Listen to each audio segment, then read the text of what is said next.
Alright, ladies and gentlemen, so obviously with what I spoke about in the previous video on thoughts and opinions and how people were feeling about the second anniversary, again, it was a bit of a mixture, more so on how people were kind of like on the 50-50 side of things. Again, very less excitement to how the first year anniversary came about, but then again, first year anniversary had Gojo, and as much as some people say, we don't need Gojos on every single anniversary, I don't know about you guys, I wouldn't mind having another Gojo if I'm being completely honest, but then again, if we're going off from with where the story's at, etc., all that good stuff, then it makes sense. It makes sense with how they're going about and doing the second anniversary in terms of the story itself, right, with where we're at, aka the ending part of Shibuya.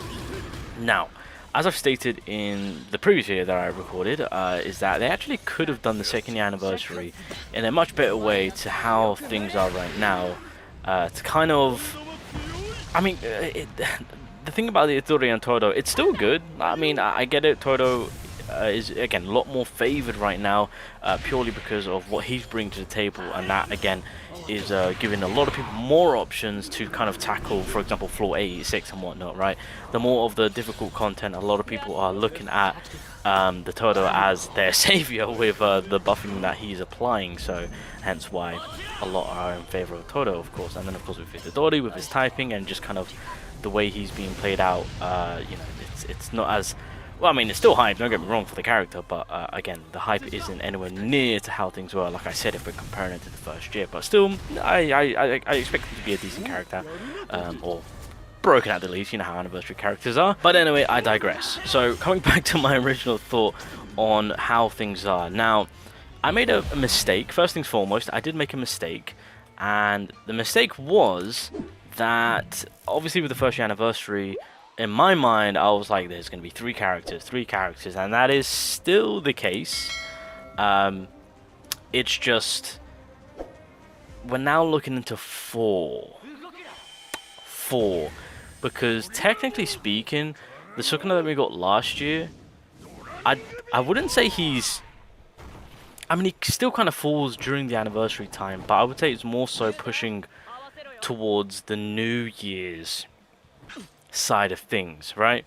And I'll get into that in just a second, but let's just get my free multi out the way. Just obviously me doing me, farming up the last bit of cubes I can from the game, so that way hopefully I can pull some anniversary characters free of charge. But if need be, we do have our pity at the ready, so it's not going to be the end of the world. But alright, let's see what we can. Imagine if I get Todo right now. Like, first multi I got Itadori. Okay, I was asking for too much apparently. Okay, that's fine.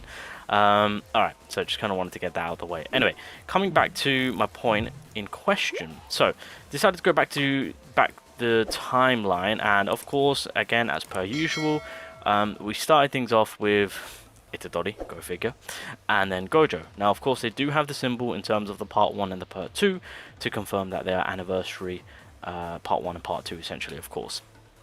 And when it comes to the banners in December, because of course, obviously the anniversary does go furthermore on, hence why we know that there's more characters to come. The part 3 I forgot was Miguel. I completely forgot about this. Miguel. I completely forgot about the part 3. So he technically, even though it doesn't state part 3, this unit technically falls under as a 3rd anniversary character, as non-anniversary worthy as this was, and as much of a bait trap banner as this is, it leads me to believe that either they're going to do something similar, or they're going to kind of make it a little bit more difficult, because with what we're getting right now when it comes to second anniversary, they could, and they probably will, drop a banger of a trap banner in terms of the 3rd slot, right? And then pretty much Sukuna came, as you guys can see, right at the end.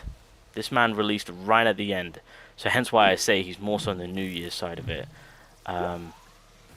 Again, I mean, technically speaking, you can kind of say he does fall on the, no, he does fall on the anniversary, I would say. But yeah, it's a tough one. You could say he falls on the anniversary, you could say he falls on the New Year's, but basically we're starting the year off, we're ending the year and starting it, as you could say, in such a crazy way. So technically speaking, 2 banners. And so with the release of Sukuna being at the end of December, it cleared up basically the first 2 anniversary banners. So as much as I want to say, hey, you don't really need to go in for the second anniversary characters, just wait until Sukuna drops, they're probably going to do the same thing here. So in terms of people holding out for Sukuna, and let me tell you, when I tell you that people aren't exactly all too hyped for Itadori and Todo, and again, that goes for everyone, there are legitimately people out there who are banking on Sukuna to still drop and are waiting for him. And so definitely what the developers are going to be doing, and we have to kind of, at this point, you just have to go with your gut. And Sukuna will probably drop after Christmas Day, I guarantee you. So he's probably going to be the last character. They're definitely, in my opinion, going to do what they've done for the first year with how they've done it. That's the vibe that I'm getting. They'll be stupid not to, with the amount of Sukuna can bring, money-wise, of course. So, with that being said, who's part 3? Where does part 3 fall under? We've got Todo, we've got Itadori.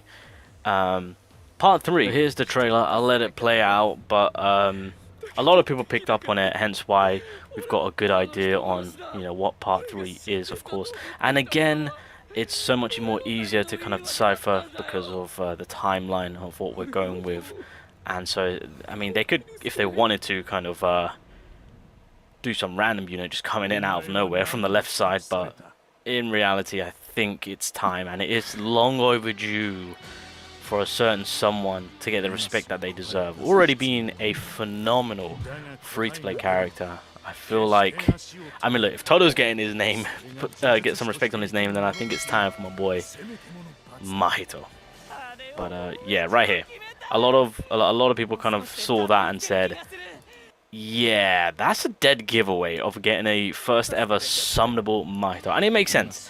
Again, I was predicting to say that he was probably going to be pre-anniversary, but lo and behold, he more than likely is going to be part 3 for December. Early on December, within the first 2 weeks, I suspect that he will be releasing. So this is the man of the hour that majority are suspecting to say part 3 of the anniversary. And then, of course, leading into Sukuna's release, because Maharaga is now officially out of the equation. They've more so focused it to be more of a boss for the game.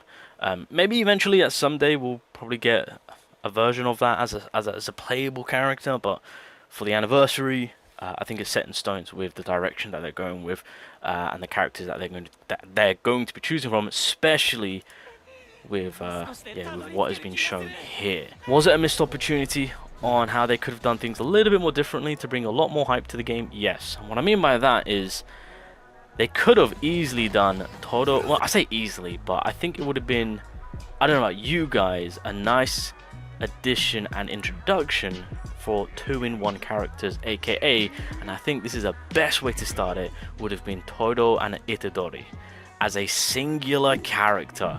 I think this would have been a beautiful, I mean, come on, that alone could have been some crazy ass animation right there. You know, Itadori kind of throwing the rock, and then obviously Todo coming in. I love this animation, I can't get enough of it. I'm glad that they have actually implemented that into the character itself. But that could have been part 1. Part 2 then could have been Mahito, kind of makes sense in terms of the fight themselves. Part 3 could have led into the Maharaga being a playable character, even though it's an event. I feel like the event still could have been doable, even with the character releasing. Right? It's doable. We've got bosses in the game that are playable characters, so or they could have just done some other different monstrous boss that we've never seen before. Any like an original first ever raid event boss, like a shared purification fight. Right? That would have been also fine, which then could lead to Maharaga being part 3. An amazing trap banner, amazing part 3, as you could say. And then we're ending it off with Sukuna. Kind of makes sense. Again, Maharaga fight between Sukuna is there. We've got the Jogo fight. Everything kind of falls in line. This is pretty much the be-all, end-all for this arc. And so we know, they'll be stupid not to. Sukuna is just that money maker. Give us that divine arrow Sukuna, and he will be coming, without a shadow of a doubt. He will be coming. That to me would have been an insane second year anniversary, right? That's what I would have done. But again, developers decided to split the two brothers up. provide us with a part 3 Mahito. That's what a lot of us are suspecting. They've made Mahoraga into a big ass raid boss fight, which, okay, cool. And then of course the man who we shall not name, because we don't know if he's confirmed or not, but he kind of is with everything that's been lined up. Sukuna will end off 2025 in a crazy way. And again, a lot of people are hoping that he is a yellow typing, so we'll see what happens on that one. But just kind of wanted to go over my perfect second anniversary and how I would have handled it. But here we are. We just got to deal with what we've got. But that is the situation on hand. If you guys wanted to know on how the second anniversary is looking like in terms of on what's to come in December and at what point is Sukuna going to be releasing. The Sukuna definitely will be releasing. Again, they're probably just going to copy and paste it and just kind of make things a little bit more difficult for us, to where part 1 is going to be gone when he releases. So it's kind of makes it difficult on people's mind on whether or not if they want to go for Itadori or Todo. So that's the issue on hand. But if you are not in needing of those, I think at the bare most try and grab that Todo. I think his support is going to be disgusting, but at bare most, if you can manage to obtain that, man, I don't know what Mahito is going to be capable of, so that's going to be interesting to see, because again, free-to-play Mahito is an absolute beast, so it'll be interesting to see on how the first summonable version of him, that's if it is part 3, I suspect it is, and then at that point hopefully people are going to be cooking with gas with Divine Flame Sukuna. So yeah, that is pretty much what's going down. That's what that's what the community are kind of talking about and suspecting. So I'm just keeping you guys all in the loop. But yeah, as of right now, ladies and gentlemen, we wait until the anniversary drops.